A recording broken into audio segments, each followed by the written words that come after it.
बबीता अकेले ही अपने माँ और अपने बीमार भाई के खर्च उठावत रहली है। बबीता एक कॉलेज में प्रोफेसर के काम करेली।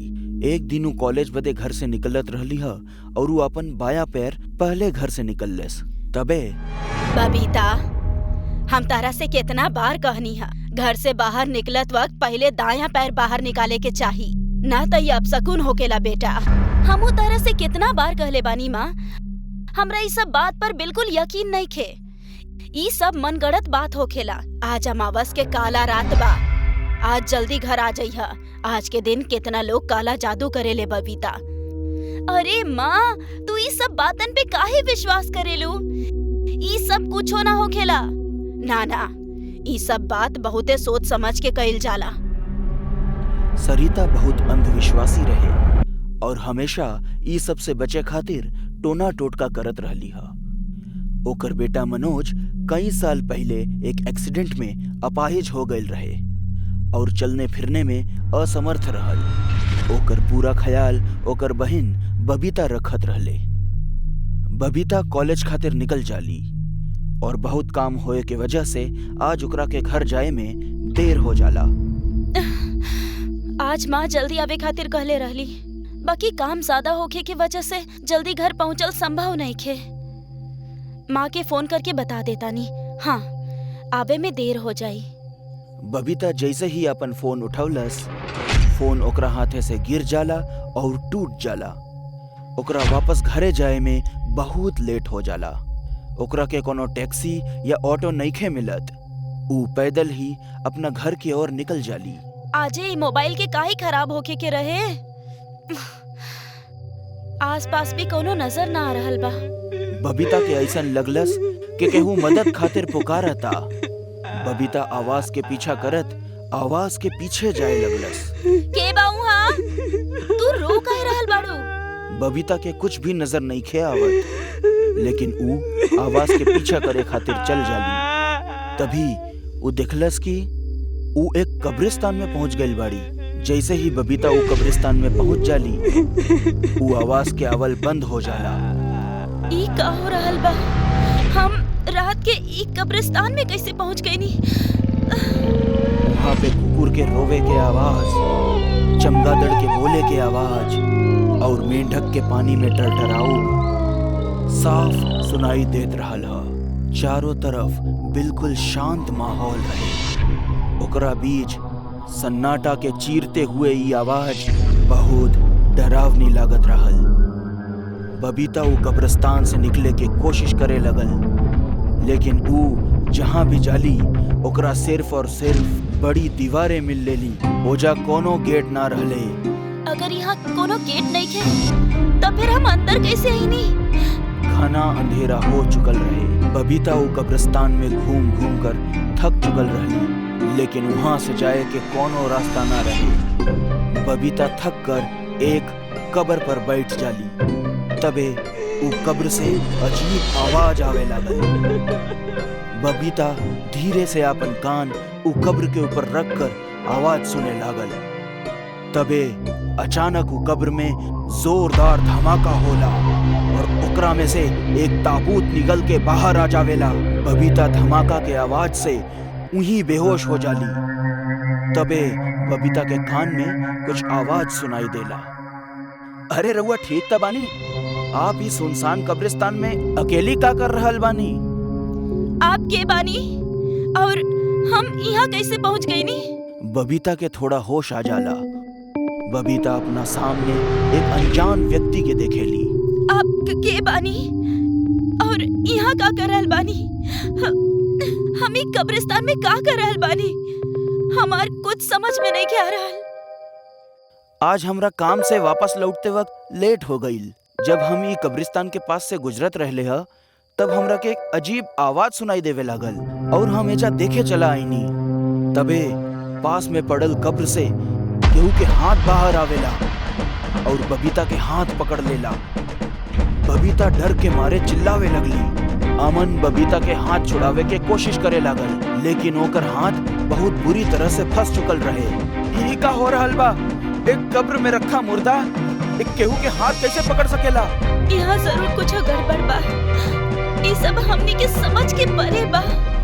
अमन बबीता के हाथ छुड़ावे के बहुत कोशिश करेला। बबीता के हाथे से खून निकले लागल। तबे बबीता के हाथ ऊ कब्र से बाहर आ जावेला। अमन और बबीता आपन जान बचा के ओजा से भागे लगले। यहाँ से बच के भागे के कोनो रास्ता नहीं है। ये कैसे हो सकेला? यहाँ अंदर आवे के तो रास्ता बा, बाकी बाहर जाए के ना। ये कोनो चाल है हमनी के फंसावे खातिर। पीछे से एक कब्र से एक भूत चल के आवे लगेला और ओकरा मुंहे से हरा पानी गिरत रहले। अमन और बबीता ओकरा के देख के बुरी तरह डरा जाले और ओजा से भागे लगले। तबे बबीता के पैर कोनो चीज में फंस जाला और ऊ गिर जाली। चला हमरा साथ। ऊ बबीता के पैर पकड़ के खींच के ले जावे लगलस। बबीता अपना के रोके के कोशिश करलस, लेकिन ऊ नाकामयाब हो जाली।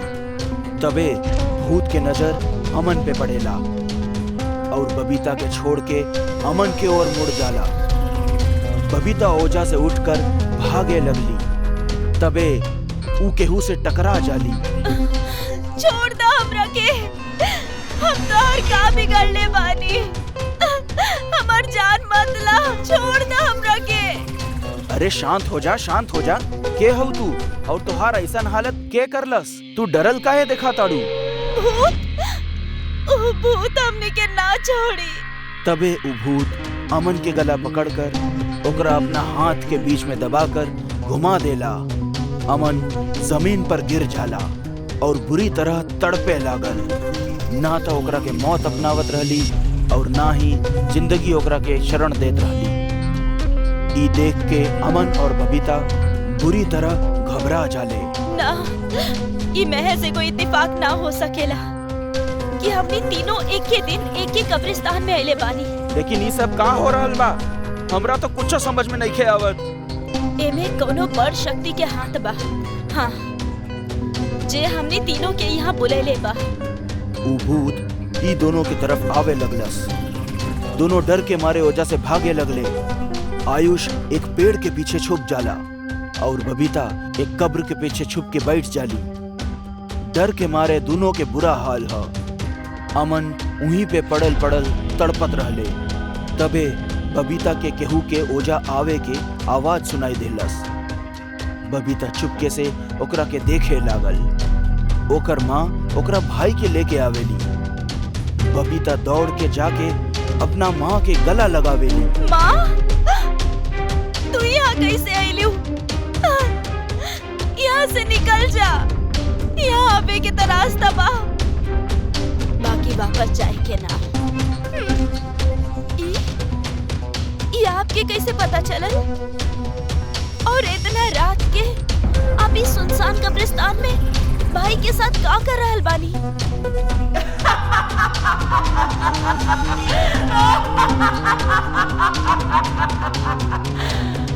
तोहरा अब तक ना समझ आए कि सब हमार करल धरल बा। तू तीनों के हम यहाँ बुलाइले बानी। बबीता के ई सुन के होश उड़ जावेला। आज अमावस के काला रात बा। तू तीनों के एगो बात जोड़ेला। तू तीनों अमावस के काला रात में पैदा भइल रहला। आज हम तू तीनों के बलि चढ़ा दे, जकरा से हमार बेटा पहले के जैसन बिल्कुल ठीक हो जाई। कैसन माँ बाड़ू तू? अपन बेटा खातिर तू 3 मासूम जिंदगी के छीन रहल बाड़ू। तबे पीछे से ऊ भूत आकर बबीता के ले जावे लागल। बबीता अपना के छुड़ावे के कोशिश करे लागल, लेकिन ऊ ओकरा चंगुल से नहीं खे निकल पावत। ऊ भूत अमन, आयुष और बबीता के पेड़ पर उल्टा लटका देवेला। बहुत अच्छा काम कैला तू। 1 बजे वाला बात, 1 बजे हमें तीनों के बलि चढ़ा दे। तीनों के खून से नहाते ही हमारा बेटा बिल्कुल ठीक हो जाए, बिल्कुल ठीक हो जाए। सरिता हाथ में तलवार लेके ऊ तीनों के गला काटे जावे लगली। तबे ओकर पैर एक कब्र पे पड़ जाला और ऊ कब्र खुल जाली और सरिता ओमे गिर जाली और ऊ कब्र अपने आप बंद हो जाला। अमन, आयुष और बबीता तीनों अपने आप ऊ पेड़ से नीचे गिर जाले। आयुष बेहोशी के हालत में ऊ कब्र के देखले जौना में सरिता समा गईल रहली। माँ तू हमरा के बचा लेलू। ऊ कब्र आयुष के माँ के रहले। ऊ भूत गुस्सा में पेड़ उखाड़ के फेंक देवेला और सरिता के बेटवा के पेट में अपन नाखून गड़ा के ओकर अतड़ियां निकाल के खावे लगेला। बबीता, अमन और आयुष अगला दिन सवेरे होश में आवेले। तीनों ऊ कब्रिस्तान के बाहर रहले हा। तीनों अपने अपने रास्ते निकल जाले। लेकिन ऊ रात तीनों के जिंदगी के खौफनाक रात होला जिसे ऊ तीनों कभी नहीं के भुला सकत। एगो माँ अपन बेटा के ठीक करे खातिर केहू के और के बेटा के जान लेत रहली और एगो माँ मर के भी अपन बेटा के जान बचावत रहली। ऊ खौफनाक रात हमनी के जहान में हमेशा जिंदा रही।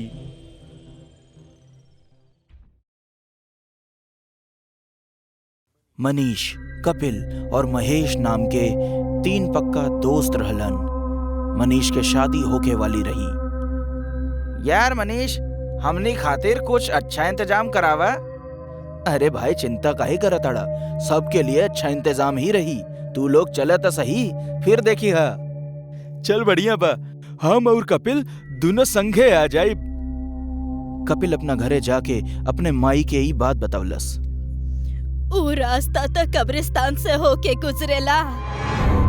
हम सुन ले बानी बहुते खतरनाक रास्ता बाऊ। अरे माँ, रउआ चिंता काहे करतानी? हम अकेला नहीं खी, हमारे साथ महेश भी जाई और हमने कार से जाएम, कुछो ना होई। कुछ दिना बाद दोनों अपना शहर से दूर दूसरा शहर शादी अटेंड करे खातिर निकल गईलन। महेश, यार आज तो मनीष के ब्याहे में जम के नाचम, खाए पिए और खूब मस्ती करल जाओ। हाँ, वैसे भी मनीष बहुत कंजूस बा ससुरा, कबो कुछो खियावत पियावत नहीं खे। एकरा बियाहे में सब हिसाब बराबर का लिहल जाओ। सही कहत अड़ा भाई। वैसे पता बा, हमार माई कहत रहली हा ई रास्ता बहुत खतरनाक बा। का सच में? अरे नहीं, हमनी के कौन एजा घर बसावे के बा, शांति से निकल जाएम। दोनों आगे बढ़त रहले हा, तबे अचानक गाड़ी बंद हो जाला। अरे यार, अभी गाड़ी के का हो गई? पता ना, चल उतर के देखल जाओ। दोनों गाड़ी से उतरकर गाड़ी के देखे लगलन। एक काम करल जाओ, हम गाड़ी चलावे की कोशिश करता नहीं, तू पीछे से धक्का मार। दोनों कार चलावे के बहुत कोशिश करे लगलन, लेकिन कार नइखे चालू भइल। हमरा नहीं के लागत कि अभी कार चले वाली बा, लागत केहू मैकेनिक के बुलावे के पड़ी। अब इतना रात में मैकेनिक कहाँ मिली हमरा के? वैसे भी जगह हमने खातिर एकदम नहीं बा, इजा के बारे में हमने के कुछ नहीं के पता। तू कार के पास रुका, हम थोड़ा आगे जाके देख के आवता नहीं, कहीं कोनो मैकेनिक मिल जाए। ठीक बा, मगर जल्दी आई। हाँ। थोड़ा देर बाद कपिल कार के पास वापस आइल। अरे कपिल, का भइल? मैकेनिक मिलल का? मैकेनिक ना, कोनो मैकेनिक ना मिलल। तो अब हम का करेब? हाँ, एक काम हो सकेला, केहू से लिफ्ट मांगल जाओ और शादी में पहुंच जाओ, फिर बाद में गाड़ी बना लेहल जाओ। चली हो, ठीक बा। दोनों लोग लिफ्ट मांगे लगलन, लेकिन केहू उनका के लिफ्ट नहीं खे देहलस। तबे महेश के कुछ अजीब सा आवाज आवे लागल। यार कपिल, तोरा के कुछ अजीब सा आवाज सुनाई दिखल का? ना, हमरा के तो कुछ नहीं के सुनाई दिहल, और तू एकदम शांत रह। डेरात का ही बड़ा। तबे महेश के नजर एक बोर्ड पे पड़ल, जौन काफी चमकत रहले हा। कपिल, वो देख। अरे का? सामने देखा, बोर्ड पे कब्रिस्तान लिखल बा। एकर मतलब हमने के कब्रिस्तान के पास बानी। तू का हो गईल? तू चुपचाप काहे नहीं के रहेला? हमने के कब्रिस्तान में नहीं के जाए के, हमने के लिफ्ट के इंतजार करता नहीं। तू एजा चुपचाप खड़ा रहा और लिफ्ट मांग, फालतू के डरवावा जिन। थोड़ा देर बाद बहुत जोर जोर से अजीब अजीब आवाज अब शुरू हो जाला। बोल कपिल, का अभी भी तोरा अजीब अजीब आवाज नहीं खे सुनाई देत? हाँ यार, अब तो हमहू के अजीब अजीब आवाज सुनाई देता। महेश, चल हमनी के एजा से दूर चलल जाओ। हाँ ठीक बा, चल। दोनों ऊजा से भागे लगलन। तबे रास्ता में उनका के एक बूढ़े बाबा दिखाई देलन। का भइल बच्चा, काहे भागा ताड़ा लोग? बाबा, हम अबे रउआ से बात नहीं कर सके, हमने के माफ करी। बच्चा, ये बहुत खतरनाक जगह बाटे, एजा तू लोग सुरक्षित नहीं खे। हम तू लोग के एक रास्ता बतावतानी, ऊ रास्ता से जइहा, ओजा तू लोग सुरक्षित रहे। ठीक बा, बताई, जल्दी बताई। बाबा कपिल और महेश के रास्ता बतावे लगलन। वो दोनों आगे बढ़े लगलन। कपिल, बाबा एजा से ही दाएं मुड़े के कहलन, चलल जाओ। दोनों दाएं मुड़ गईलन और आगे गईलन। तबे देखलन कि ऊ दोनों वापस कब्रिस्तान के अंदर आई गईल बाड़े। ये का हो गईल? बाबा तब बतावले रहलन ये रास्ता सुरक्षित हुई, मगर वो तो हमनी के कब्रिस्तान में पहुंचा देलन। जैसे ही दोनों भागे की कोशिश कैलन, चारों तरफ से घेराबंदी हो जाला और दोनों वही फंस जाले। लगता हम बुरी तरह फंस गईल बानी। बचावा, क्यों बचावा, हमनी के बचावा। महेश बहुत चिल्लवलस, पर केहू भी ओजा उनका के बचावे नहीं खे आवल। कब्रिस्तान से अजीब अजीब आवाज आवे लागल। कपिल, का कोनो तरीका नहीं खे जौना से हमनी के एजा से भाग सकल जाओ? पता ना यार, हमरा तो कुछ समझ में नहीं खे आवत। तबे अचानक ओजा उहे बूढ़े बाबा आ गईलन, जे ऊ दोनों के रास्ता बतावले रहलन। बेचारा बच्चा लोग फंस गईला हमरा बात में आके। लगता तू दोनों के एजा से भागे चाहताड़ा। हमनी के एजा से जाए के बा, हम तोहरा के छोड़ब ना। पहला खुद के तो बचा ल, फिर हमरा के कुछ करिहा। कुछ लोग और वो बाबा के बतावल बात में आके कब्रिस्तान में आकर कपिल और महेश के साथ फंस गईलन। एजा से निकले खातिर हमनी के कुछ न कुछ तो करे के पड़ी। सभी बहुत प्रयास कैलन, लेकिन केहू ओजा से निकल नहीं खे पाइल। बूढ़ा बाबा गुस्सा में आ गईलन और कपिल के पकड़ लेला। अब तई गईल नहीं, हमरा दोस्त के कुछ जानी करिहा। महेश बूढ़े बाबा के ऊपर एगो पत्थर चलावेला, ओकर हाथ से कपिल छूट जाला। जल्दी चले जैसे हमने के भाग जाए, कुछ देर तक ये संभल न पाई। कपिल महेश के पास ना आवेला। कपिल, तू चलत काहे नहीं खे? तबे कपिल एगो भयानक भूत के रूप ले लेहलस। कपिल, के है कपिल? हम तो ई कब्रिस्तान के भूत बानी।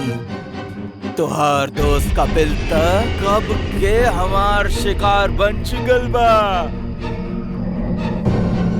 हम ओकरा शरीर में कब से घूमत रहनी है, ताकि हम तोनी के अपन शिकार बना सकी। भूत उ बूढ़े बाबा के पकड़ लेलस और एक झटका में गला दबा के खत्म कर देलस। कब्रिस्तान के भूत के बात सुन महेश हैरान रह जाला। तो कब तक हम भूत के संगे घूमत रहनी है? हाँ, हम ही कब्रिस्तान के भूत बाने। जैसे ही तू लोग के गाड़ी खराब भइल और कपिल थोड़ा देर खातिर मैकेनिक के ढूंढे गईल, उहे समय हम ओकरा के खत्म कर देनी और तब तक तोरा साथ रहे, तोरा यहाँ तक लावे खातिर। ऊ बूढ़ा भी हमार ही टट्टू रहल। हम ओकरा के अपना काबू में कर लिए रहली। बचाओ बचाओ कोई हमरा के। कब्रिस्तान के भूत आगे बढ़ेला और महेश के साथ साथ बाकी सब लोगन के भी अपने साथ उठा के ले जावेला और सभी के अपन शिकार बना लेलस। दोस्त के ब्याह अटेंड करे आए महेश और कपिल कब्रिस्तान के भूत के शिकार बन के रह गई ने। बहुत साल पहले एक शहर से दूसरा शहर तक रास्ता बनावे के काम चलत रहल। वो रास्ता एगो छोटा से गांव से होके गुजरे वाला रहल और यही से सरकारी अधिकारी के वो गांव के मुर्दा घर के जमीन चाहत रहे। उस सिलसिला में गांव के पंचायत ऑफिस में एगो मीटिंग होके वाला रहल, जेमे गांव के मुखिया और सरकारी अधिकारी आवे वाला रहले। मुखिया तब पंचायत ऑफिस में जल्दी ही पहुंच गई रहे, पर सरकारी अधिकारी अब अभी तक ना आयल रहे। थोड़ा ही देर में अधिकारी भी वहीजा आ गए। आई आई, हमार गांव में आपके स्वागत है सर जी। धन्यवाद मुखिया जी। आई बैठी, कहीं का काम कर सके नहीं हम आपके खातिर। देखिए मुखिया जी, आपके तो पता ही बाकी आपके गांव में जौन मुर्दा घर बना ओकर जमीन सरकार के रास्ता बनावे के खातिर चाहिए। वो रास्ता के फायदा आप गांव वालन के भी होके वाला बा और जैसन भी बा, पर आखिर में सरकारी काम हा। यही से हम चाहता नहीं कि आप इनमें कुछ बाधा न डाली। यही आपके खातिर और ई गांव के खातिर बेहतर होगी। अरे हम काहे बाधा डालब सर जी, बस विधायक जी से कह के हमार लड़का के काम करवा दी जी। वो टेंडर के काम? हाँ बिल्कुल सही पकड़ ले बानी आप। बस वो टेंडर दिलवा दी।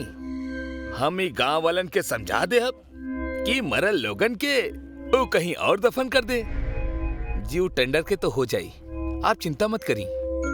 हम कल ही विधायक जी से बात कर ले बानी, वो मान गए बाड़े। तो कल से काम शुरू कर सके नहीं हम? अरे खुशी से कर सके नहीं, केहू ना रोकी आपके। मीटिंग खत्म करके दोनों अपना अपना काम पर चल गए।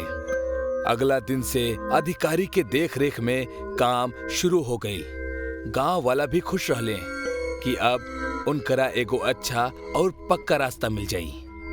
पूरा दिन बिना रुके काम चलत रहल। बड़ा बड़ा मशीन मुर्दा घर पूरा तरह से उधेड़ देहलस। हर तरफ बड़ बड़ गड्ढा कर देले। ओ दिन जमीन से बहुत सारा कंकाल बाहर निकलल। उस सारा कंकाल के जलावे के खातिर एक जगह पर इकट्ठा कर दिहल गई। पहला दिन के काम पूरा हो चुकल रहल। रात के सारा मशीन बंद हो गल रहे और सारा मजदूर सो चुकल रहले। दूसरा दिन अधिकारी और मुखिया काम देखे खातिर अइले तो ऊ हैरान रह गए। कल जौन जमीन मशीन उधेड़ देले रहल, आज ऊ बिल्कुल सपाट रहल, जैसे कुछ भइल ही ना होके। सारा गड्ढा मुंद गल रहल और कंकाल भी अपना जगह पर ना रहले। अरे मुखिया जी, हमने तक काम शुरू कर देले रहनी और बहुत सारा कंकाल भी निकलले रहनी, जो न भेजा नहीं खे। हमरा तो कुछ समझ में ना रहल बा। अरे कैसे हो सकेला? सर जी, कहीं जल्दी में आप दूसर जमीन तो ना उधेड़ देले? अरे ई का बोल रहा बानी? हमने इतना बड़ गलती कैसे कर सके नहीं? फिर ये सब कैसे हो गई? अधिकारी सोच में पड़ गई और वो अपना सारा मजदूरन के फिर से काम करे के आदेश देलस। पूरा दिन जमीन खोदे के काम चलत रहल, पर ई बार उनकरा एक भी कंकाल ना मिलल। सारा मजदूर और अधिकारी हैरान हो गए। रात के फिर से काम बंद करके सब सुत्ते खातिर चल गए। अधिकारी जहाँ रुकल रहल वो एगो छोटा सा घर रहल। वो वहाँ आराम से सुतत रहल। अचानक केहू ओकर दरवाजा खटखटौलस। वो हड़बड़ा के उठल। इतना रात गए के आयल हुई। अधिकारी जल्दी से दरवाजा खोले गए। वो दरवाजा खोलस तब बाहर मुखिया बहुत ज्यादा डरल खड़ा रहे। अरे काबिल मुखिया जी, आप इतना डरल काहे बाड़े? सर जी, जल्दी से हमरा साथे चली, बहुत बड़ गड़बड़ हो गई बा। अरे लेकिन भइल का, आप खुदे देख ली। लेकिन कहाँ जाए के बा ई तो बताई। हम आपके रास्ता में सब कुछ बता दे। आप पहले जल्दी से हमारा साथे चली। मुखिया और अधिकारी दौड़त दौड़त मुर्दा घर के पास अइले। अधिकारी हाफत हाफत इहाँ उहाँ देखे लागल। सब मशीन बंद रहल, चारों तरफ सन्नाटा रहल, गड्ढा भी वैसने के वैसने रहल। अरे का भेल मुखिया जी? आप कहत रहले कि सब पहले जैसा हो गइल बा, पर यहाँ तो सब कुछ ठीक बा। मुखिया सामने देखत देखत बड़ा ही शांत स्वर में बोलस, सर जी, कुछ लोग आपसे मिलल चाहता रे। के? ई लोग। इतना कह के मुखिया जमीन की तरफ हाथ कैलस। अधिकारी पीछे मुड़ के देखे लागल। जैसे ही मुखिया हाथ बढ़ौलस, जमीन से आत्मस्वरूप कंकाल बाहर आवे लागल। ओमे औरत, आदमी और जानवर के भी कंकाल शामिल रहल। वो सब जमीन से बाहर निकल के हवा में खड़ा हो गए। अधिकारी वो नजारा देख के बुरी तरह से डर गए। वो मुखिया के तरफ मुड़ल और ओकरा से कहे लागल, अरे मुखिया जी भागी यहाँ से, ये सब भूत बाड़े। अधिकारी देखलस कि मुखिया अपना जगह से ना हिल रहल बा और ओकर आंख भी सफेद पड़ चुकल बा। अचानक मुखिया के अंदर से एगो कंकाल बाहर निकलल और कंकाल के बाहर निकलत ही मुखिया के शरीर नीचे गिर गईल। अधिकारी भागे के कोशिश करे लागल, पर ओकरा सारा कंकाल घेर लेले रहले और ओमे से एगो कंकाल आगे आयल। तो हमने के घर बर्बाद करे के हिम्मत कैसे कैला? मरे के बाद भी तो सरकारी लोग हमनी के चैन से जिए ना देवेला। पर कोनो बात नहीं खे, जिंदा लोग तहर कुछ ना बिगाड़ पौले, पर हमनी कंकाल तोहरा के सजा दे। अब तोहरा के और मुखिया के हमनी लोग ना छोड़ब। मुखिया के धीरे धीरे होश आवे लागल। वो आँख खोल के देखलस तो कंकाल के बीच में घिरा रहल। डर के मारे ओकर शरीर कांपे लागल। सर जी ये सब कहा और हमनी एजा काहे आइल बानी और हम यहाँ कैसे आ गए नी? हम तो अपना घर में आराम से सुतत रहनी। हमनी सब ही मुर्दा घर के कंकाल बानी, जेकर घर तू तबाह कैले बाड़ा। अब हमनी सन एकर बदला तोहरा से जरूर लेहब और उहो अपना तरीका से। हम कुछ न कैले बानी, ये सब इनकर ही गलती है। हमरा के जा दी। उनकर आवाज सुन के सारा कंकाल अपन दांत बजावे लगले। दांत की आवाज सुन के मिट्टी के ढेर अपने आप थरथरा के गड्ढा में गिरे लागल और गड्ढे के मुंदब शुरू हो गई। जैसे जैसे गड्ढा मुंदे लागल, मुखिया और अधिकारी के आवाज शांत होके लागल। थोड़ा ही देर में मुर्दा घर के सारा गड्ढा भर गई और अधिकारी और मुखिया हमेशा के लिए जमीन में जिंदा दफन हो गए। गड्ढा के मुंदत ही सारा कंकाल चुप हो गए और धीरे धीरे जमीन के अंदर जाए लगले। वही के साथ पास में खड़ल गड्ढा मुंदे के मशीन भी जमीन में धंसे लागल। मशीन के पूरी तरह से धंसला के बाद जमीन पहले की तरह हो गई। वो हादसा के बाद केहू भी सरकारी अधिकारी वहां ना आइल और सरकार भी वो गांव से रास्ता बनावे के काम बंद कर देहलस।